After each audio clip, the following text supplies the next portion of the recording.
You ask Tiger to solve. This deals with linear equations with one unknown. The final result is x equals 28/3. Let's solve it step by step. Rearrange the coefficients.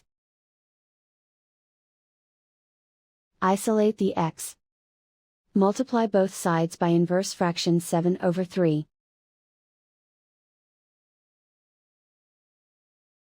Group like terms. Multiply the coefficients. Simplify the fraction. Multiply the fractions. Simplify the arithmetic. And so the final result is x equals 28/3.